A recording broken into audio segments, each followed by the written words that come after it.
ఈ బొగ్గు అంటే ఇది బొగ్గు ఆల్రెడీ మొత్తం కూడా కార్బనే.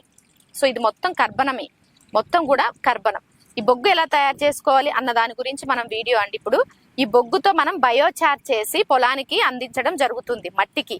ఎందుకు అంటే ఈ బయోచార్ అన్నది ఇప్పుడున్న కాలంలో, ఇప్పుడున్న వ్యవసాయ రంగంలో, ఇప్పుడున్న పరిస్థితుల్లో అందరి భూములలో కర్బనం అన్నది చాలా తగ్గిపోయింది. మన భూములలో కర్బన శాతం ఇప్పుడు 0.2, కొన్ని ప్రాంతాల్లో అంటే 0.2, 0.3, 0.4, 5%, అంటే 0.5%, అంటే ఒకటి కూడా ఎక్కడ లేదు. 1%, 1% బొగ్గు శాతము ఎవరి భూములలో, అది మరీ ముఖ్యంగా కెమికల్ ఫార్మింగ్ లో అంటే రసాయనాలు వాడి చేసేటువంటి భూములలో కర్బన శాతం అన్నది చాలా తగ్గిపోయింది.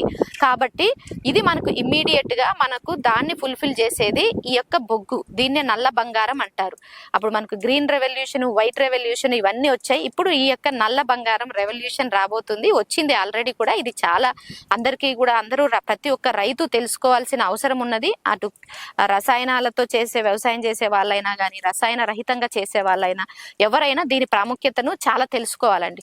ఇప్పుడు ఏంటిదంటే దీంతో మనం మొదటిగా మనకు బొగ్గు కావాలి. ఈ బొగ్గుతోటి మళ్ళీ మనం బయోచార్ చేసుకుంటాం. ఇక్కడ అందరూ బయోచార్ అనగానే బొగ్గు ఒకటే అనుకుంటున్నారు. బయో అంటే జీవమున్న, ఈ జీవమున్న ఈ ఫర్టిలైజర్స్, జీవమున్న మన ఏమంటారు, మన ఫర్టిలైజర్స్ ఉంటాయి కదా, బయో ఫర్టిలైజర్స్ అంటారు. కాబట్టి వాటిని మనము ఈ బొగ్గుకు ఇనాక్యులేట్ చేసినప్పుడు మాత్రమే అది బయోచార్ అవుతుంది, అంటే జీవంతో ఉన్నటువంటి బొగ్గు అవుతుంది. బయో అంటే జీవము, సో జీవంతో ఉన్నటువంటి బొగ్గు అవుతుంది. అయితే ఆ జీవంతో ఉన్న బొగ్గు తయారు చేయాలంటే ఈ బొగ్గు కావాలి, మొదటిగా బొగ్గు కావాలి. ఈ బొగ్గు కావాలి అంటే అసలు ఎట్లా చేసుకోవాలన్న వీడియో మనం ఇప్పుడు చేస్తాను.